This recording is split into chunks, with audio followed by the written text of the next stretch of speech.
Bueno, seguimos dándole la bienvenida mientras terminamos de preparar la mesa. Es una celebración para todos y todas nosotros y nosotras estar reunidos aquí y contar con la presencia de estas dos invitadas de lujo que muy generosamente y con toda la disponibilidad aceptaron inmediatamente que le propusimos participar de este congreso. Les agradecemos a Denise Nachmanovich y a Silvia Tendrers.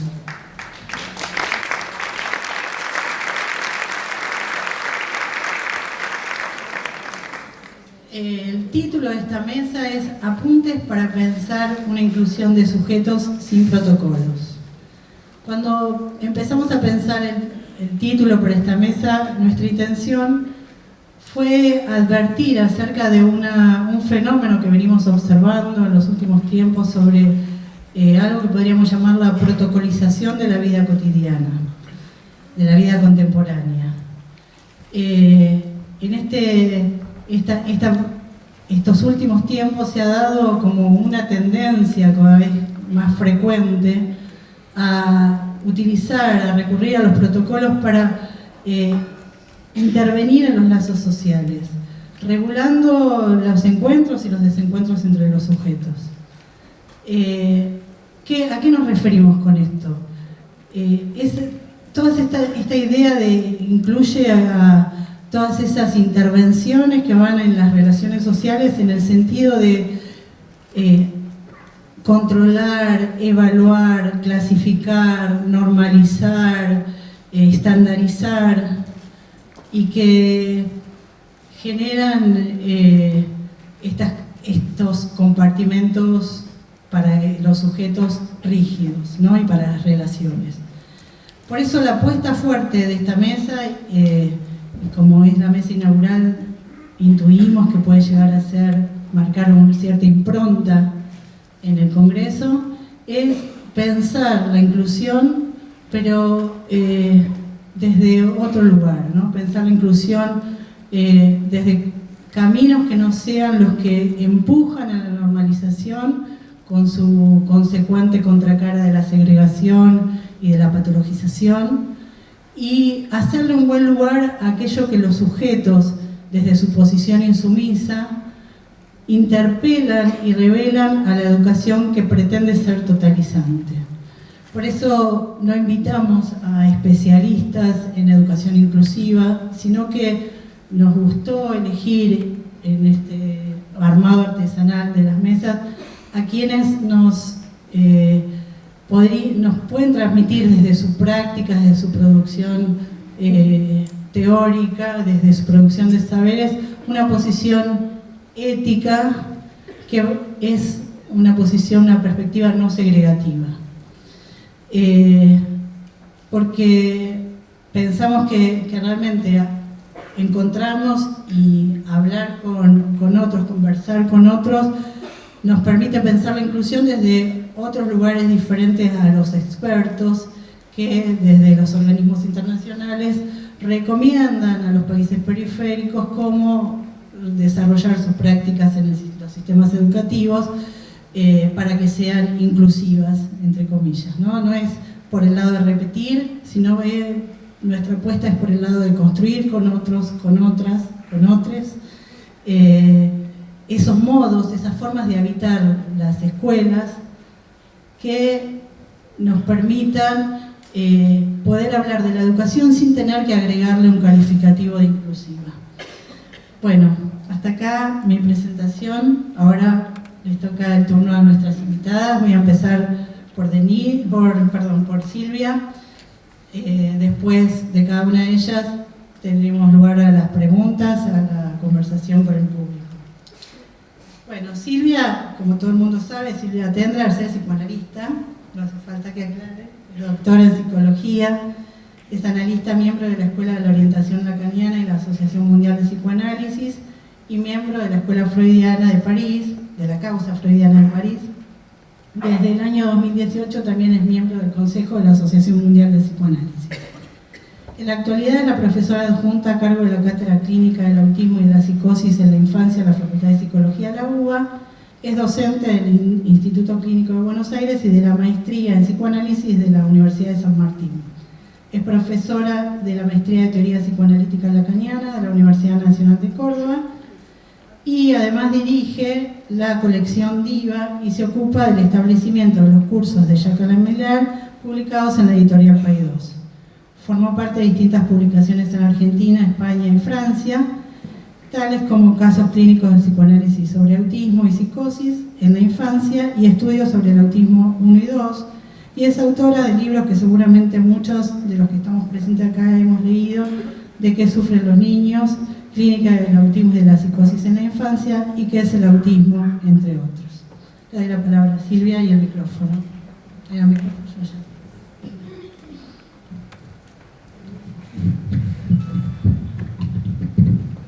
Bueno, antes que nada quisiera agradecer a Laura Kiel y a Fabiana de Marco y también a la Universidad de Utrecht por esta invitación de participar de estas jornadas.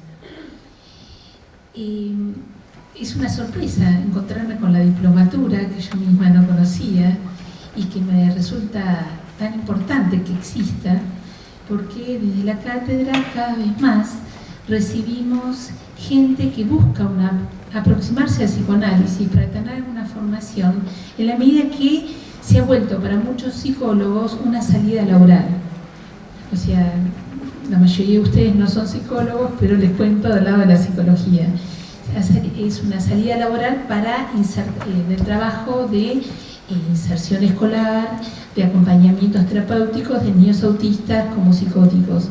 Entonces, ante el interés creciente que he visto con la gente que se aproxima a la cátedra, en las últimas jornadas que hicimos en la Universidad de Buenos Aires, incluí una mesa simultánea específicamente para el tema y no le invité a Laura. ¡Qué papel! Mejor Fabián. Ya lo sé para la próxima. Bueno, pero incluí una mesa donde hubo varias presentaciones, e incluso el año pasado, en el cierre de la cursada, hubo un alumno que presentó su trabajo en una escuela.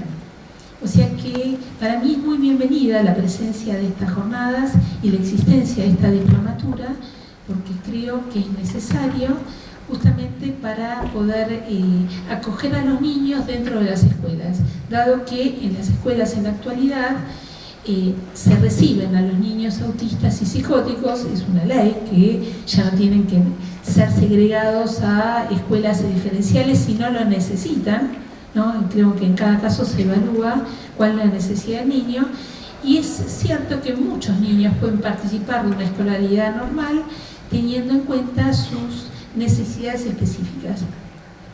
O sea que cuando Gabriel Aquela abrió las jornadas de hoy, me resultó, ¿no es el apellido? Asprela, entonces su doble. Cuando Gabriel Asprela inauguró las jornadas de hoy, diciendo que no es un saber constituido y cerrado, entiendo que cuando se trata de hablar del autismo y también de la psicosis, que es el gran olvidado de los diagnósticos en la actualidad, en la medida que han caído de los manuales diagnósticos, me parece que no es un saber constituido y cerrado para la educación, pero tampoco para los tratamientos. A mí me parece que en la medida de que consideramos que cada niño es diferente y que hay que respetar sus diferencias, no podemos aplicar un saber estándar. Me parece que todo esto es un work in progress, es un trabajo de construcción incesante, y en la comunidad psicoanalítica tampoco es un saber cerrado, sino que se trata de construir a partir de lo que nos van enseñando el trabajo con los niños. Hay que saber que todos los niños tienen derecho a ser tratados, a ser educados, pero no todos por igual. O sea, no todos por igual quiere decir respetando sus diferencias. Todos los niños tienen derecho, pero hay que poder tratarlos a cada uno a partir de sus intereses específicos y a partir de lo que podrían ser las manifestaciones de su encapsulamiento autista. O sea que hay que poder acoger las diferencias, hay que poder educar a partir de las diferencias. Cada uno hará su recorrido específico y no segregarlo del ámbito educativo. Bueno, esa es la posición que tomamos en la cátedra, no solamente de distinguir el autismo diciendo que no es una psicosis, hay que diferenciarlo, si bien se trata de no estigmatizarlo, a nosotros desde el psicoanálisis nos interesa para ver cómo pensamos la dirección de la cura.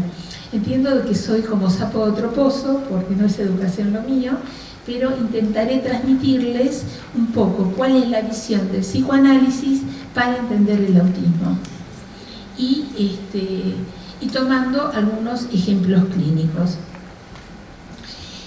Desde hace ya casi un siglo existe un interés desde el psicoanálisis, aunque es por el autismo, aunque ha sido nombrado de distintas maneras.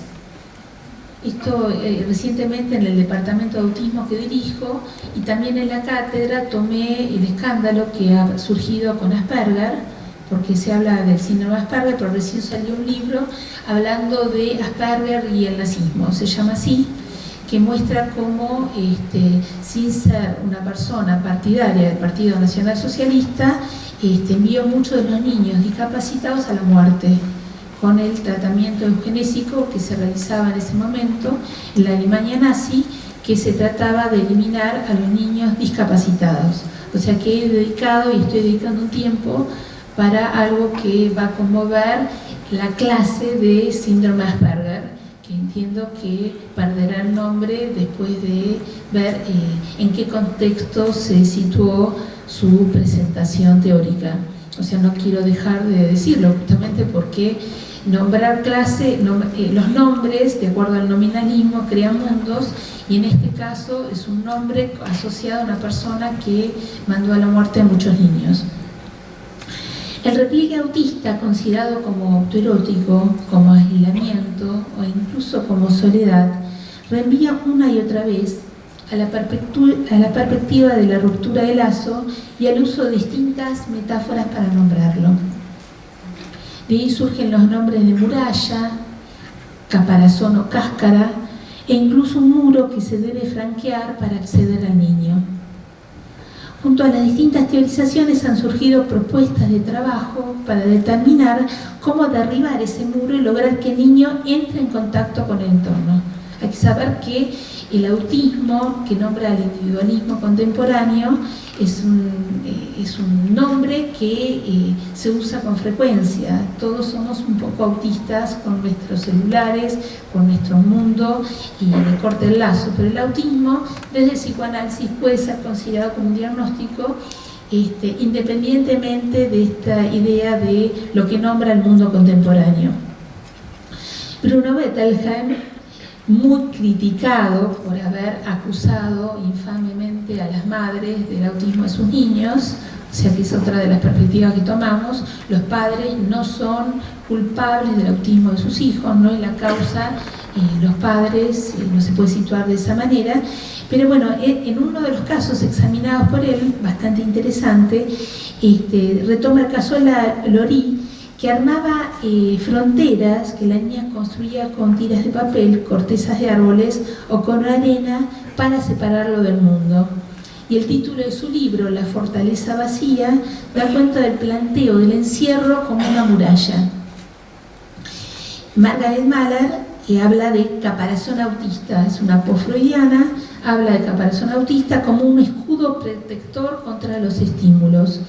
Y del lado de los kleinianos, Meltzer evoca el muro, en el caso Timmy, y Francis Tasting incluso habla de los niños crustáceos que se repliegan en su caparazón dura para protegerse del mundo.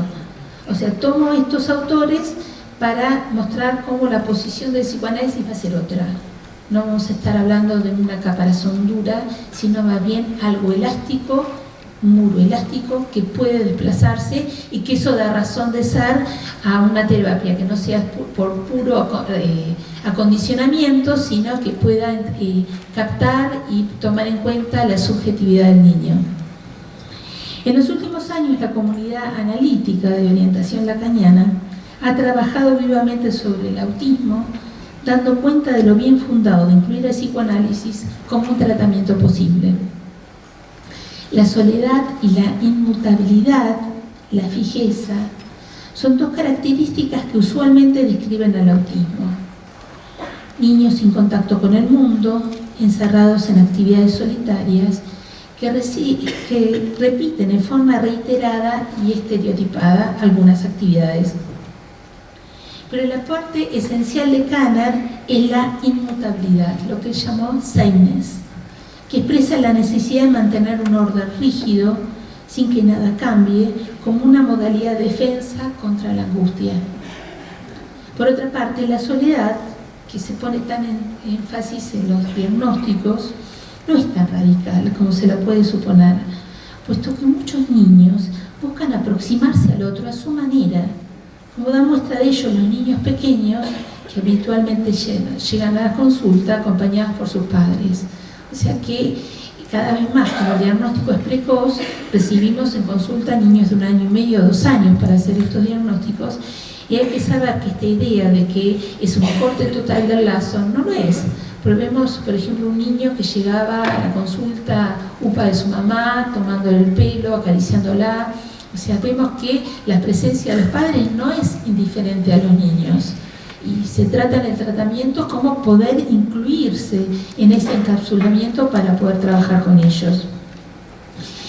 Jean-Claude Maleval, que tuvimos el gusto de tenerlo a fin de año en Ushuaia, en un Congreso Internacional de Autismo, indica que el borde autista es una defensa contra el mundo exterior que comporta 3 elementos. Primero lo llamó islas de competencia, pero que después cambió ese término y utiliza más bien intereses específicos, el doble real y el objeto autista de Taskin, aunque critica la idea de que los niños autistas tienen que perderlo. El objeto autista es una protección del niño. O sea, ¿qué es el objeto autista? Es, por ejemplo, si uno tiene una lapicera, no es la lapicera. Taskin decía, es la sensación que tiene el niño a tener la lapicera en la mano. Porque ella habla de que hay una propioceptividad enfatizada en los niños que hace que tengan un cierto baja de interés o no estén proclives a los estímulos que reciben del mundo externo. Entonces su idea era que había que arrebatarle esos objetos para que se interesen por el mundo.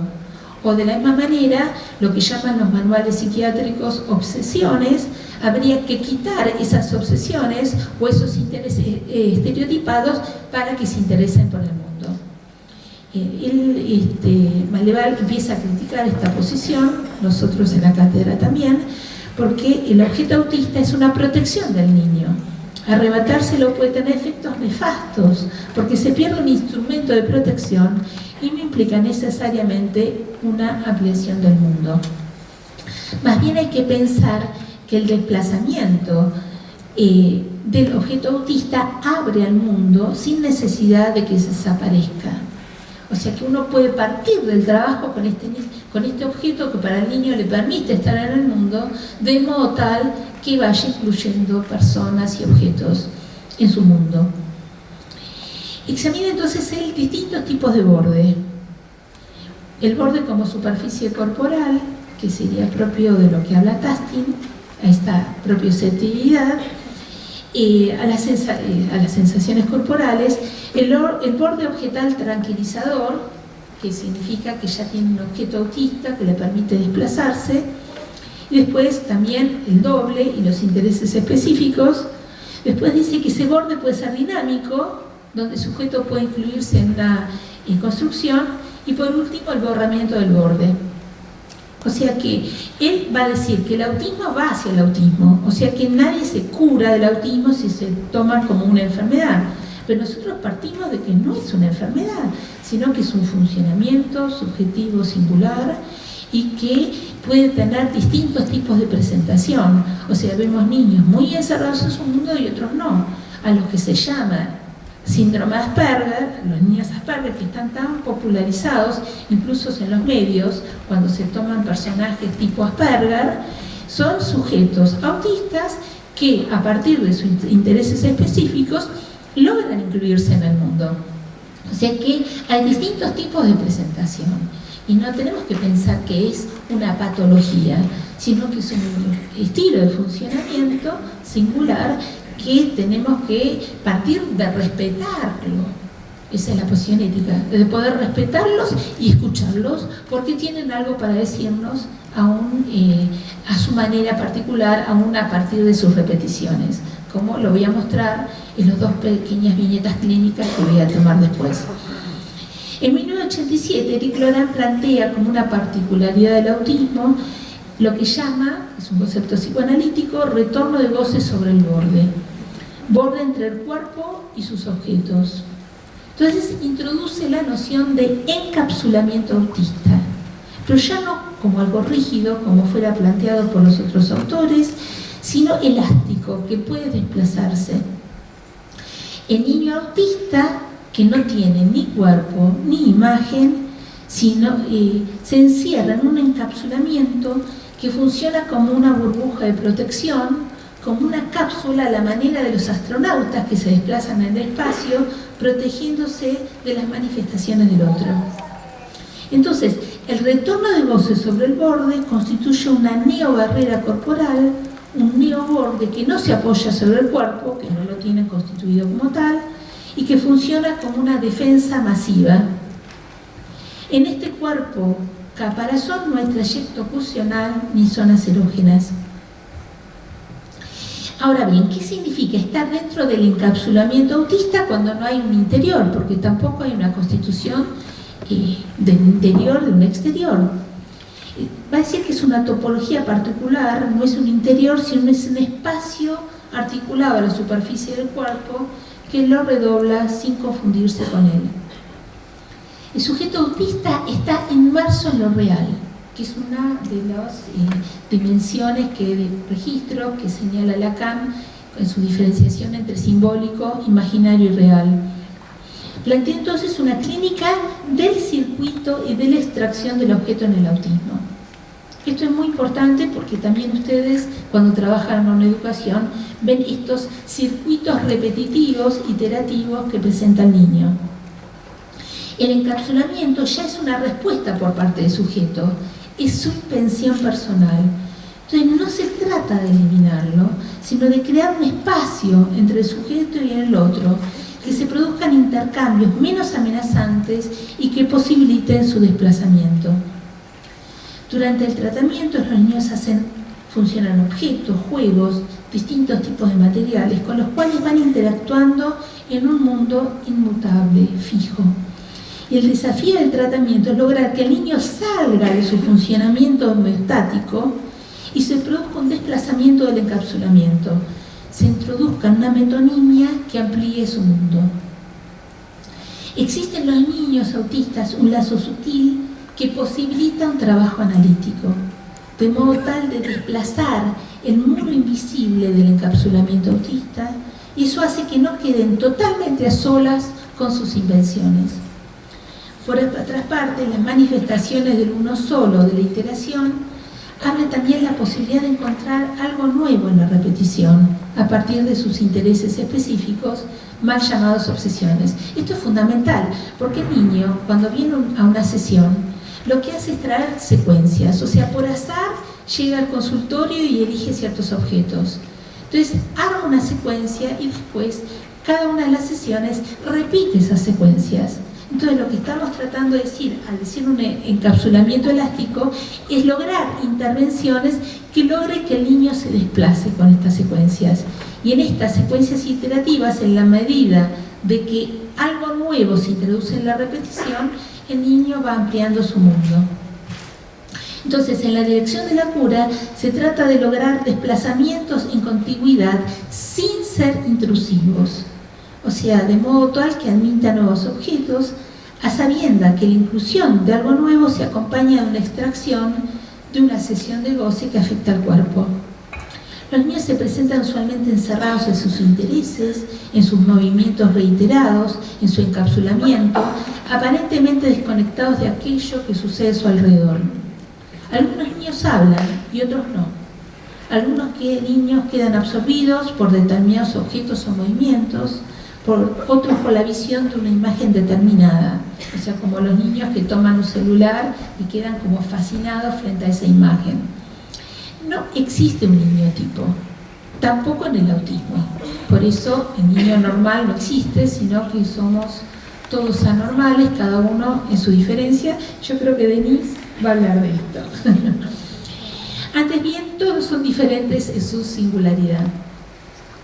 Aunque el autismo es un funcionamiento singular que se mantiene estable a lo largo de toda la vida, eso no impide que haya transformaciones en las que se apoya el tratamiento analítico a partir de las invenciones del sujeto. El niño autista se inserta con pocas palabras en el mundo, pero puede complejizarlas en circuitos cada vez más amplios que introducen un significante real y le permiten engancharlo a una imagen. Entonces se trata de poder incluir cada vez más palabras que permanecen dentro del mismo registro real, anudándose en una imagen, y este anudamiento arma algo nuevo para que el sujeto se incluya en el mundo. Entonces, lo que sucede con el niño autista es que utiliza las palabras sorteando la enunciación, utilizando 10 minutos. Entonces, ¿no? Lo del paso, ¿no? Bueno, hablé demasiado. Bueno, no importa.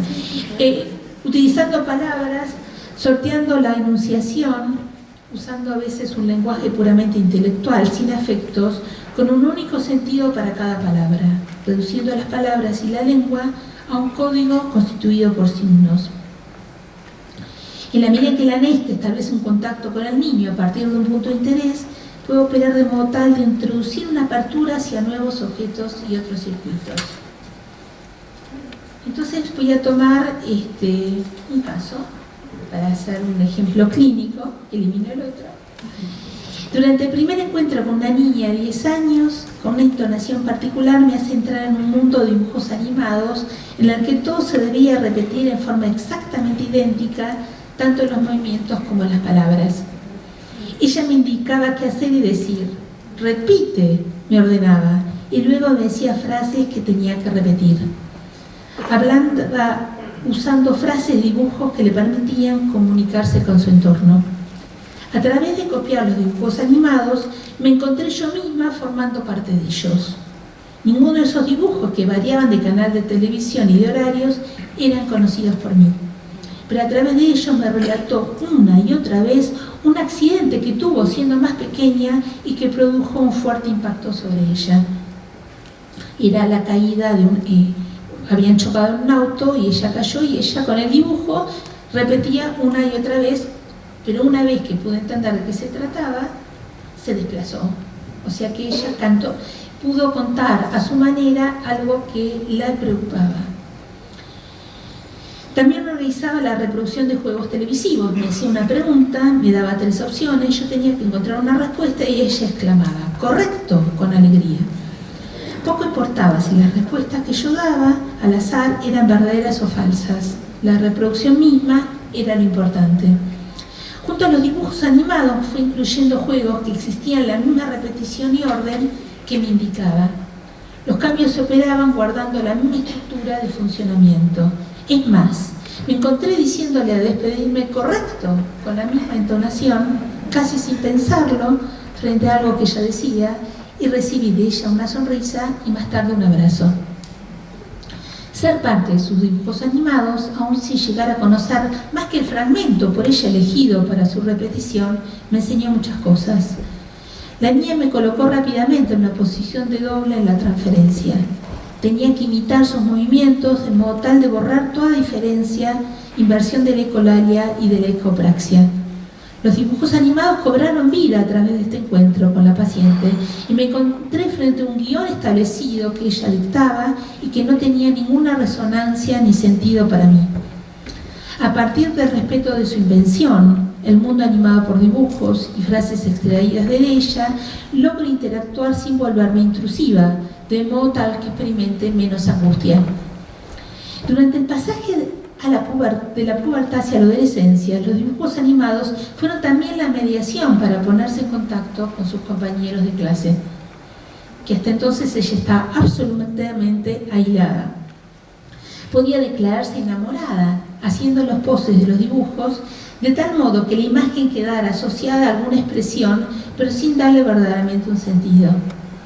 Hay más de un modo de tener una relación, incluso desde la modalidad del funcionamiento autista. Su vida amorosa puede armarse entonces desde sus intereses específicos sin que el autismo le exilie de una relación con una pareja. La apoyatura en las imágenes que representa se acompaña de explicaciones que ella misma da de algo que le va ocurriendo, de modo tal que introduce algo nuevo en la repetición. No son ya simples repeticiones iterativas, sino que al representarlas dice algo de ella misma. Es más, en una sesión, al hablar del joven que decía que era su novio, me dice, porque había ido a bailar con él y el chico se puso a cantar, y ella dice: cuando canta se siente lindo. Se produce así la emergencia del afecto que da muestras del interés que siente hacia él, sin desprenderse por ello de su funcionamiento autista, pero mostrando un franco desplazamiento de su encapsulamiento autista que le permite expresar algo de sus sentimientos.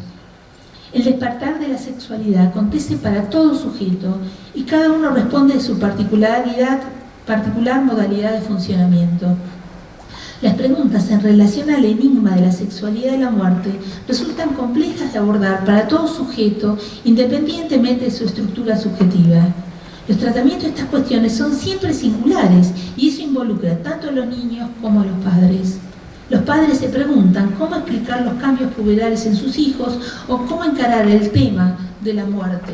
Los niños se sumergen en estas problemáticas y trabajan sobre ellas en forma particular. Si los escuchamos podemos encontrar, como dice Lacan, que tienen algo para decirnos. Muchas veces la repetición de lo mismo opaca el encuentro con la contingencia de aquello que aparece en forma espontánea del tratamiento que debe ser escuchado.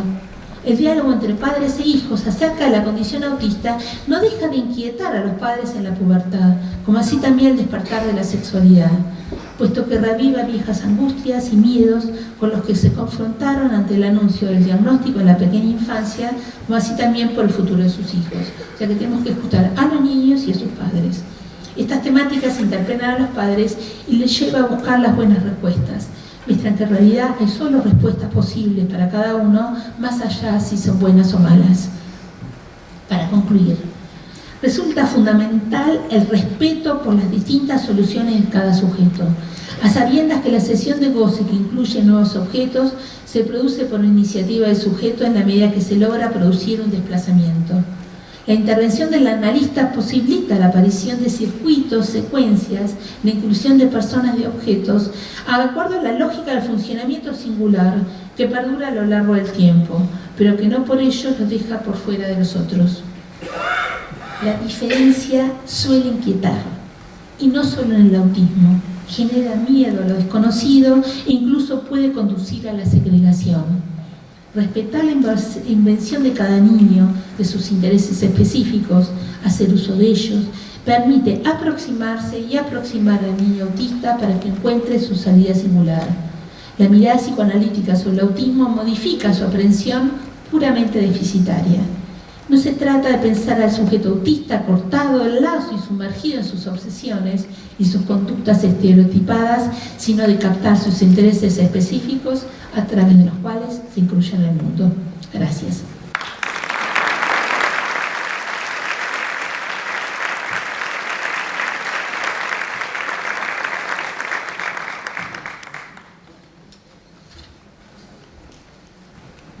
Bueno, un minuto antes.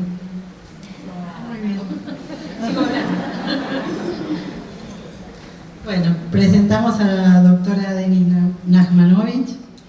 Ella es epistemóloga, profesora e investigadora de la Universidad de Buenos Aires. Su área de investigación abarca la construcción del saber, el pensamiento complejo y los nuevos paradigmas, especialmente en los campos relacionados con la educación, el cuidado de la salud, la subjetividad contemporánea y las redes. Es autora de Complejidad del saber, el mito de la objetividad, mirar con nuevos ojos, nuevos paradigmas en la ciencia y pensamiento complejo, epistemología para principiantes y el juego de los vínculos, subjetividad y lazo social, figuras en mutación. Bueno, le damos.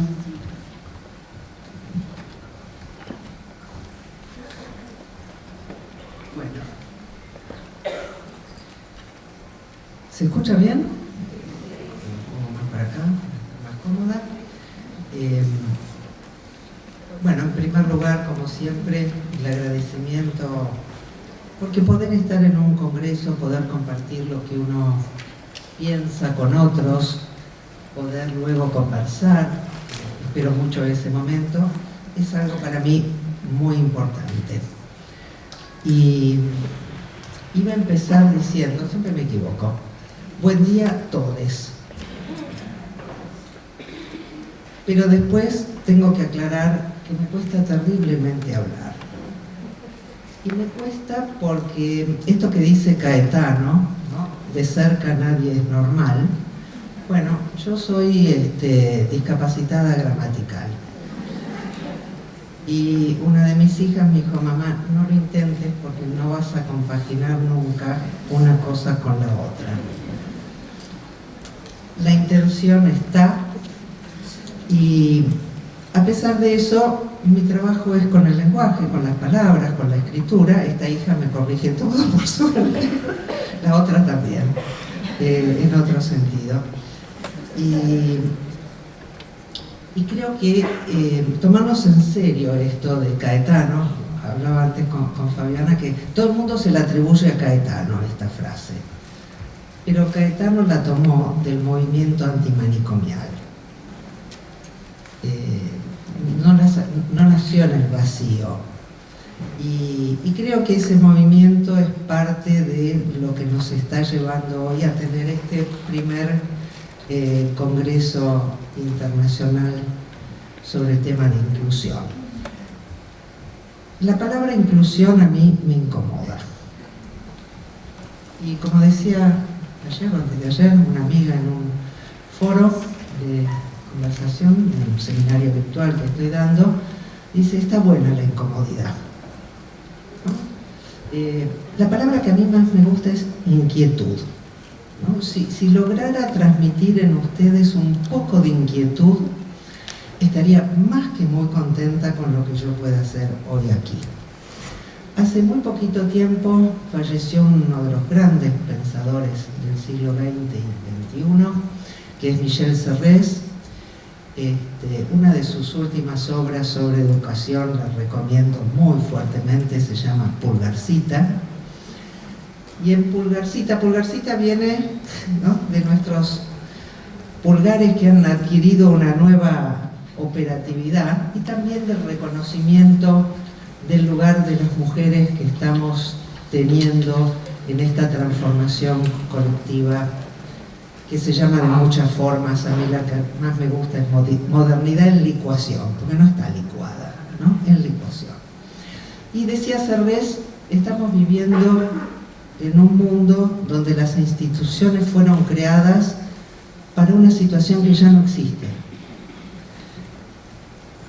Y creo que esto nos lleva a nosotros a una situación, o yo quiero plantearlo de esta manera, de una encrucijada. ¿No? Cuando dije modernidad en licuación, digo, no está determinado, ni puede estar determinado hacia dónde irá esa licuación. En la presentación de este congreso me sentí muy bien de escuchar de proyectos muy distintos y de miradas muy diferentes a la que ha generado parte de la licuación, que es el modelo neoliberal.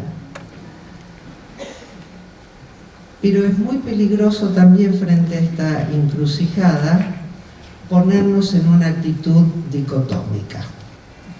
Entonces, esta idea de inclusión es peligrosa porque nace de una dicotomía, de la dicotomía entre la expulsión que el neoliberalismo promueve, genera, sostiene y financia, y a eso le oponemos un término que resiste, que está muy bien esta resistencia, pero que no alcanza.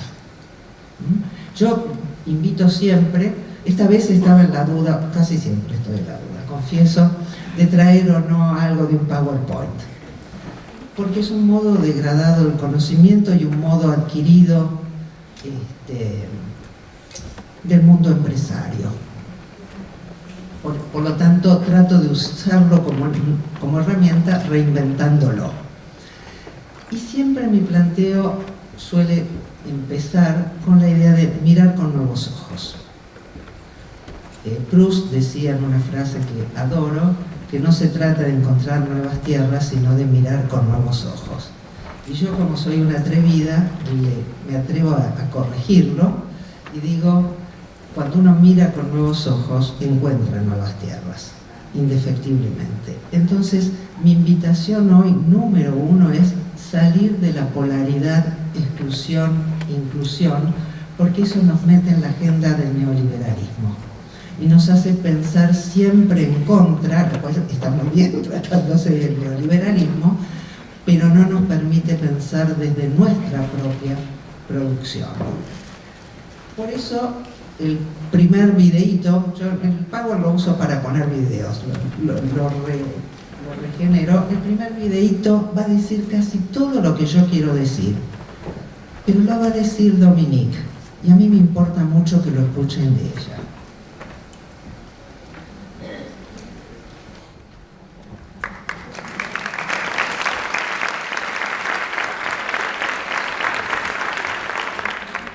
Creo que la palabra convivencia es preciosa. Los que vienen del campo de la educación, muchos deben haber escuchado a Ivan Illich hace mucho tiempo ya empezar a hablar de esto. Pero creo que suena mucho mejor en los labios de Dominique, que tiene más fuerza, que tiene más presencia, que nos interpela de una manera diferente. Por ejemplo, a Dominique le ponen subtítulos, ¿no? Y uno dice, le ponen subtítulos porque hablan mal o porque hablan raro. No, le ponen subtítulos porque nosotros nunca hicimos el esfuerzo de entenderlos sin subtítulos. De hecho, yo cuando es una película chilena tengo que poner subtítulos, una española muchas veces también, no es porque hablan mal. Pero si es down, decir no, porque ellos... Hay un trabajo muy fuerte de construcción en relación a la convivencialidad. Y quiero hacer algunas distinciones que para mí son importantes. Todo lo importante ya lo dijo Dominique, ahora viene como de llapa. La convivencialidad es el núcleo del cual parto, pero para pensar la convivencialidad tenemos que entender una distinción para mí clave, que es la distinción entre diferencia y diversidad. Cuando puse este lugar de Caetano, ¿no? De cerca nadie es normal, es que la normalidad es un constructo abstracto generado por ciertos dispositivos. Los seres vivos no son ni normales ni anormales. Son cada uno en su singularidad diverso. Cuando decimos diferente, el diferente necesita el diferente de. Sos diferente de esto, sos diferente del otro. Yo un día me enteré, por ejemplo, que era diferente, era blanca. No sabía que era blanca. Fui a Bolivia, quise comprar en el mercado y me daban precios mucho más caros. Yo escuchaba cuánto le decían a otro y empecé a ver y me di cuenta que era blanca, no sabía. Y algún día me enteré que era cis, tampoco sabía que era cis. Y cada día nos vamos enterando de otras diversidades sin que haya ninguna que justifique la noción de normal. El normal es justamente ese atrapamiento estandarizador que construye el sistema que llamamos modernidad sólida o modernidad. El sistema estandarizado desde el cual los otros son diferentes. Pero resulta que todos terminaremos siendo diferentes. Por eso la clave es la diversidad. Y diversidad, como claramente se da cuenta Dominique, y muchos de nosotros no, diversidad cuaja con singularidad. Solo funcionan bien juntos. Singularidad no funciona con diferencia.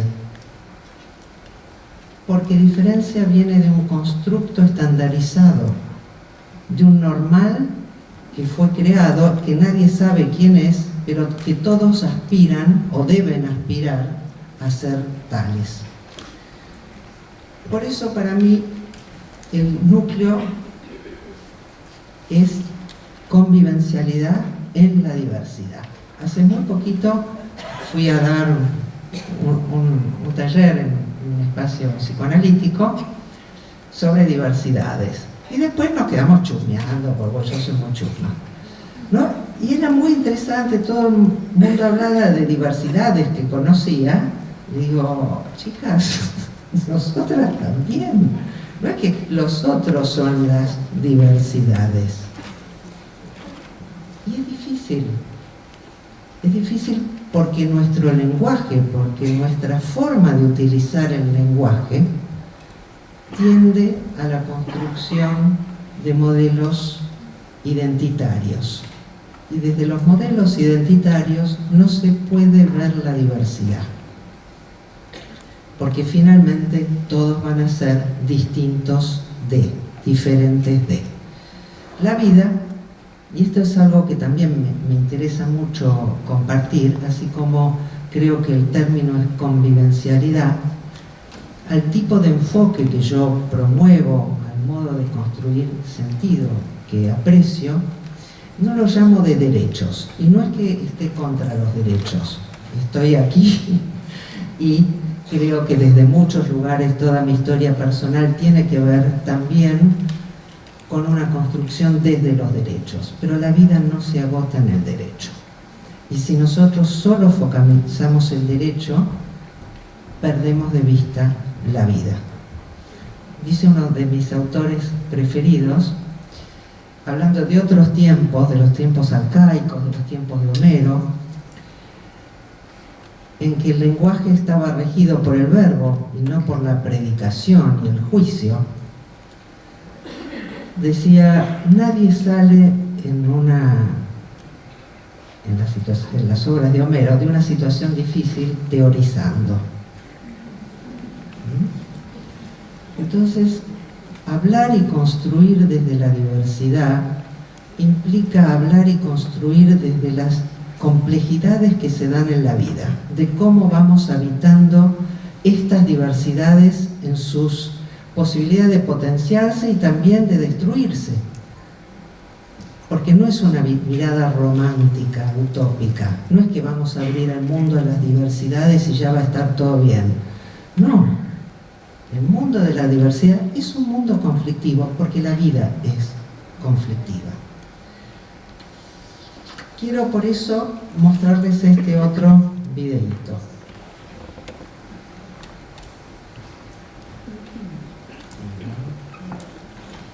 No. Este es, vamos a ver. Sí, el de los ojos. El asunto es que los chicos no ven la diferencia. No miremos la diferencia con los ojos del niño. Los niños ven la diversidad y entonces no encuentran una diferencia que los paralice. Para mí esto tiene este video lo uso en dos sentidos muy importantes. Me causa gracia esto, realmente no me había dado cuenta que estaba en inglés y francés, ¿no?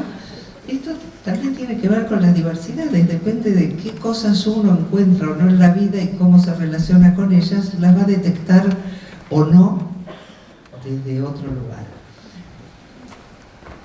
Pero me parece importante esto en el sentido de que trabajar con la diversidad es trabajar no solo con las diversidades de todos y por lo tanto con la singularidad de todos, sino también con la diversidad en uno. Y eso trae mucho miedo. Ese es un punto. El otro punto, que creo que es central hoy en día, es que no alcanza con criticar, no alcanza con deconstruir. Hoy está recontra de moda la deconstrucción y creo que del mismo modo que el término inclusión es una reacción en función de un movimiento expulsivo de los sectores dominantes, el término de construir tiene que ver con darnos cuenta de que todas nuestras categorías son construcciones colectivas. Pero como estas nociones, la noción de deconstrucción viene de Derrida, ha sido muy ampliamente desarrollada en los estudios culturales, etcétera, de formación básicamente humanista, olvidan que somos seres vivos con un cuerpo, en un cuerpo, o que somos cuerpos directamente. Entonces con deconstruir no alcanza. Sencillamente hay un trabajo afectivo, un trabajo de encuentro con el otro, un trabajo colectivo de modificación de nuestros modos de conversación, de construcción de sentido, de organización institucional. Nosotros, si solo queremos incluir y mantenemos toda la estructura institucional, y este es el lugar realmente delicado del término inclusión, se incluye al sistema. Pasa lo mismo con integrar. Y realmente la propuesta de convivencialidad es reinventar el sistema para que todos quepan, ¿no? Una reinvención que tenemos que hacer siempre conflictiva, siempre difícil, y que tenemos que estar atentos en cada momento y que nunca termina, porque nuestros cuerpos están adaptados, porque nuestra forma de hablar, la forma de comunicarnos, nuestra memoria está adaptada. Yo les voy a mostrar ahora formados, ¿no? Eso que le pasó a los papás, ¿no? Están formados en cuerpo y alma, y aunque el papá se dé cuenta en algún momento que, ¿no? Y mire, dice, chico, lo ve, no le da, porque estamos muy formateados. Por eso, otro de los aspectos que tienen que ver con la convivencialidad, y esto que yo llamo desadaptarnos de este modo de construir que tiende a buscar la norma, la adaptación, el modelo, etcétera, para habilitar una vida desde la producción de la potencia. Y tenemos que salir entonces de los modelos esencialistas. Cuando él le dice a ella, vos no sos Naomi Campbell, yo sentí para empezar que me lo estaba diciendo a mí, me ofendí un poco. No, digo, porque la verdad que es cierto, y lamento por mí, pero es el caso. Pero la idea de grados tiene que ver con cómo construimos las escalas. Y nosotros admitimos la construcción de escalas. Y entonces una vez que pusiste la escala, pusiste los grados. Pero eso no existe en ningún lado. Lo que hay, y cuando yo digo estas cosas, soy discapacitada gramatical, lo soy. Y no me avergüenza ni me preocupa, porque puedo recurrir, y esto tiene que ver también con la presentación de este encuentro, con el lazo social. Parece que el lazo social sirve para algunas cosas y para otras no, que todos tenemos que poder resolver todo. Y cuando hablamos de diversidad, hablamos también de construcción colectiva. En ese sentido, yo creo que hay un punto que la convivencialidad es aceptar la diversidad, no incluirla. Y es aceptación radical de la diversidad. Y es aceptar también que ni siquiera sé cuál es, porque se va dando, va emergiendo, va apareciendo en el encuentro, porque la vida es dinámica. Hay un autor que a mí me gusta bastante, pero sobre todo me gustan sus títulos. Tiene unos títulos, ¿no? Hay gente que es genial.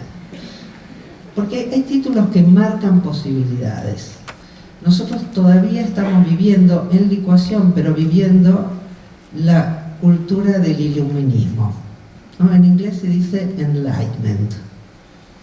Lo digo en inglés porque él propone que en vez de salir del iluminismo para entrar en la edad oscura del neoliberalismo, porque la propuesta educativa neoliberal es llevar la oscuridad hacia todos los rincones, porque es la versión mecanicista más degradada, ¿no? Ya Eliot decía, ¿dónde está el conocimiento? ¿Dónde está el conocimiento que perdimos con la información? ¿Dónde está la sabiduría que perdimos con el conocimiento? Ahora ya no estamos ni siquiera en la información. Lo que se promueve es la datificación. Y lo que este autor promueve, y me encanta, en inglés se dice enlightenment. Sería salir del iluminismo para entrar a promover la vida, para pensar desde la vida. Por supuesto que la lucha por los derechos es una lucha colectiva imprescindible, pero ninguna lucha por los derechos tiene que hacernos olvidar la vida. Voy a contar una anécdota para terminar. Me la contó una amiga, estaba pasando por la puerta de una escuela y entraba una docente en ese momento bastante apurada, y ella ve que en el piso está lleno de vidrios y le dice, está lleno de vidrios, y la tipa le dice, no es mi función. El vocabulario de los derechos tiene mucho que ver con esto. Si nosotros olvidamos la vida, los derechos no nos sirven para nada. Cualquier derecho que no esté promoviendo la vida singular y colectiva simultáneamente está generando exclusión.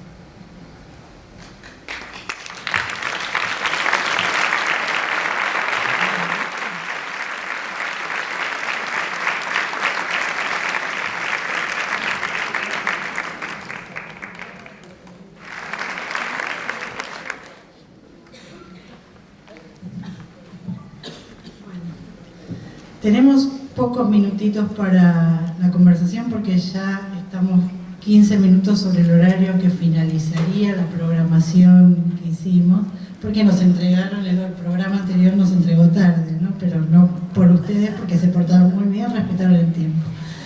Pero estaría muy oportuno una conversación mínima con el público, preguntas, comentarios. Hay un micrófono, ¿no? Dando vueltas por ahí, o alguien se...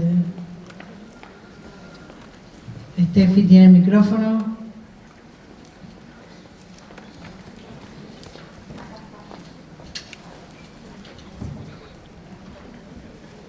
Sí.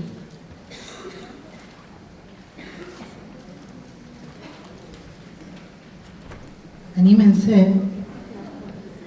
Es íntimo esto. Nadie nos está escuchando.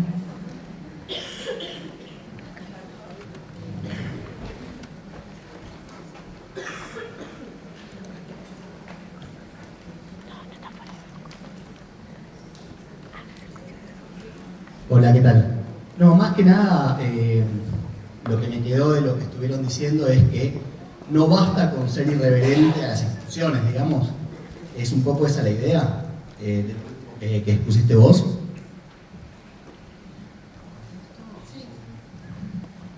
Desde ya que no basta con ser reverente a las instituciones, porque las tenés adentro.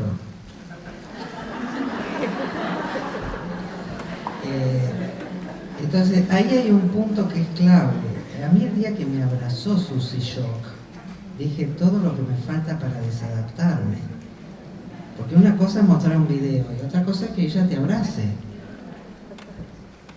Entonces, cuando hablo de la vida, no hablo de florcitas de colores, hablo de un trabajo muy intenso en relación a un modo de vivir y de estar y de producir. ¿No? Es una tarea ética, básicamente. Y cuando digo ética, no estoy diciendo moral, digo, es cambiar un modo de existencia, justamente para abandonar todo mandato moral, no para estar en contra, sino para abandonar los mandatos. Si no, nunca va a haber una educación en la diversidad.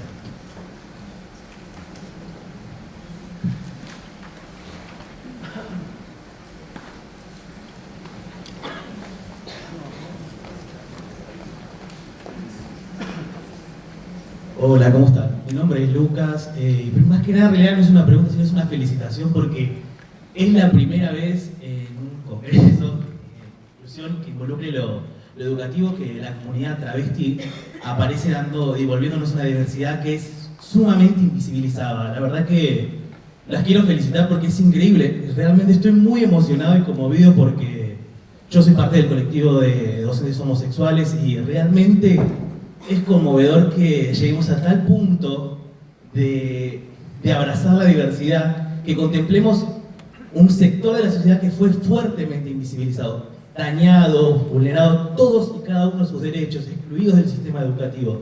Así que la verdad que las felicito porque realmente yo hoy me voy sumamente movilizado.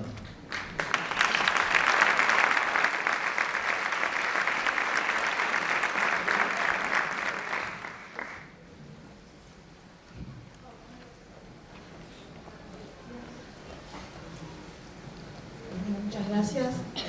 Simplemente también una reflexión. Me pareció muy interesante ambas ponencias y creo que tienen en común algo que, bueno, que por lo menos a mí me remitió al motivo de este congreso, ¿no? El tema de la inclusión y la inclusión en todos los ámbitos, en los ámbitos de la vida. Por un lado, la primera ponencia en relación al autismo, en esto de como del límite, la muralla, ¿no? El límite tan fuerte o el límite que se desplaza, según algunos autores o según el psicoanálisis, ¿no? Como es el límite que tiene como esa posibilidad de desplazamiento gracias a, bueno, en este caso una intervención del psicoanálisis. Y por otro lado, lo que planteaba en la segunda ponencia y con este cierre de Susie Shock, hablando también como de otros territorios, ¿no? Y de un territorio que se revela a la compartimentación, se revela a meterse a los límites que lo definen, límites que están y definiciones que están como en otro lugar. Me pareció bien interesante las dos ponencias me permiten pensar en esto de lo diverso y creo que fue como muy atinado la elección de ambas ponencias. Muchas gracias.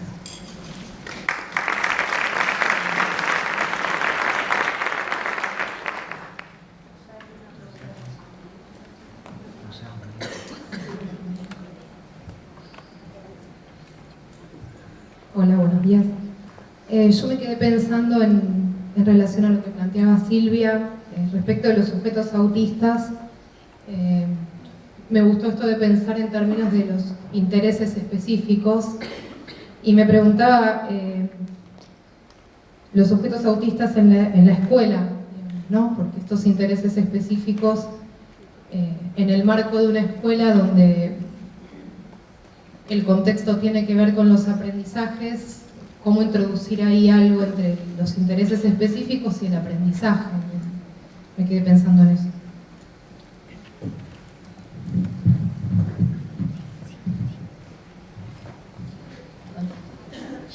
Ese es un tema muy importante para trabajar, pero porque no funciona igual para todos. Lo que es claro que la inclusión del niño en la escuela tiene que partir de un cierto respeto de lo que le interesa, porque si no, no funciona. Entonces, uno de los ejemplos que iba a traer era de un niño que tenía un interés específico por los trenes y hablaba todo el tiempo de los trenes, de los metros, del metrovía, etc. Y era el mejor del grado, pero un niño que tenía la capacidad para, hacer lo que él hacía era apurarse de hacer toda la tarea para después verlo el tema de los trenes. Entonces, un día, y los vagones y el subte, un día los padres, para que se interesen por otra cosa, le compran de, no sé si Chicken o que esos aparecen como manuales de historia que aparecen en las revistas. Entonces viene al consultorio y me los trae. Yo digo, bueno, muy bien, a ver qué vas a mostrar, etc. Entonces abre uno de ellos y me muestra el primer mapa de la ciudad de Buenos Aires donde aparecía los subtes. O sea que él, de toda la historia, se interesó por eso, pero a partir de eso puede ver el resto de la historia. Entonces hay en la película Otras Voces, hay un testimonio, unos padres donde muestran que el niño solo se interesaba por los autos.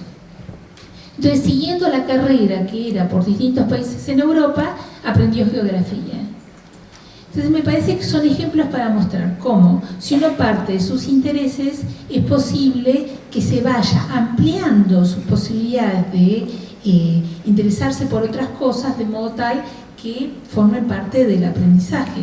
Pero si uno trata de imponerles nada más que lo que tiene que saber cada chico a cada edad, no funciona.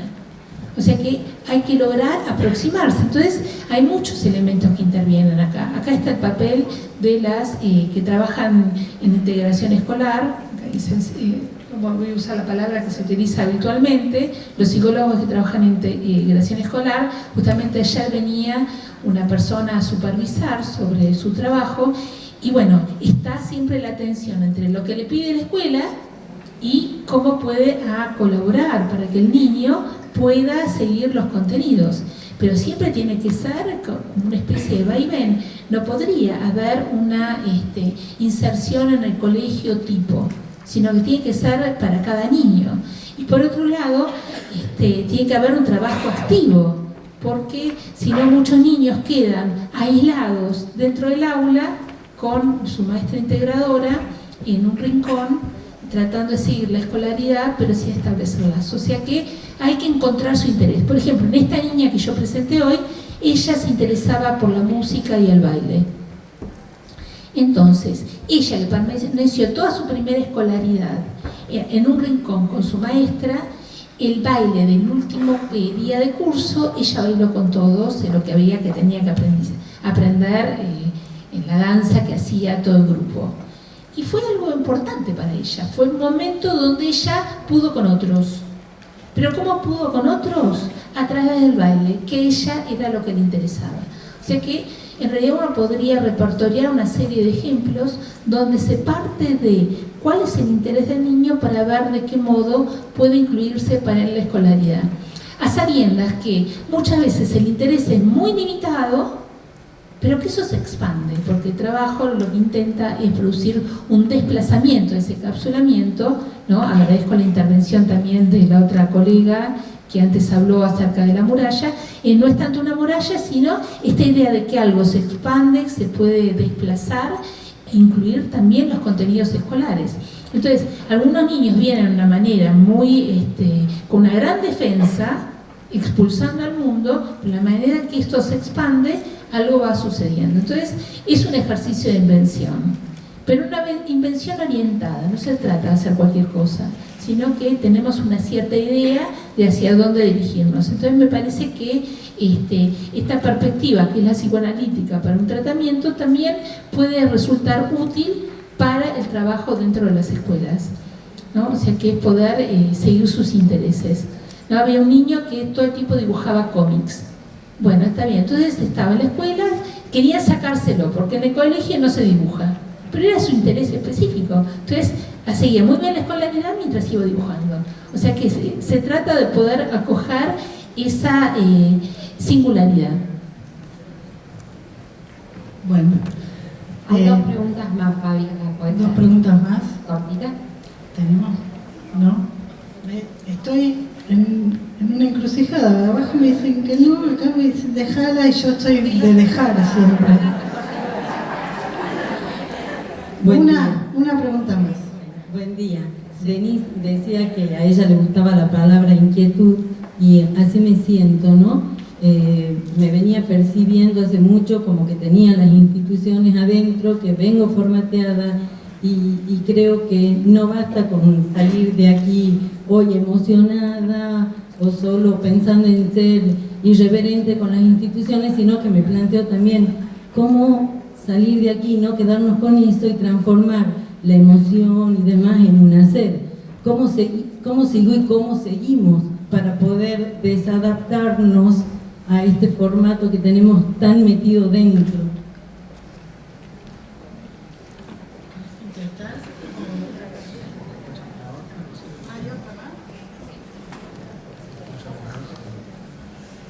Bueno, nosotros somos psicoanalistas, trabajamos en una institución escolar Y bueno, escuchando a Silvia, con lo cual acordamos y también leímos sobre esto, en cuanto a que la palabra se anuda en el autismo, ¿no? Se anuda la imagen, es un trabajo diario.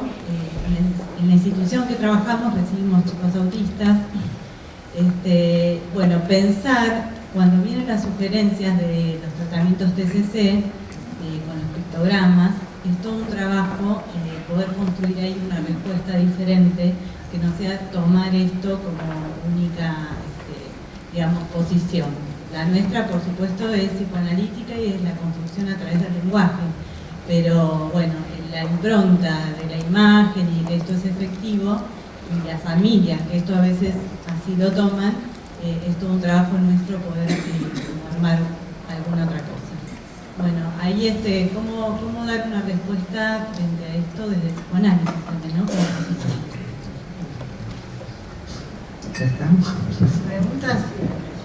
Estamos sobre tiempo. Las preguntas, para contestarlas cada una tiene que contestar Denise, otra tiene que contestar Silvia.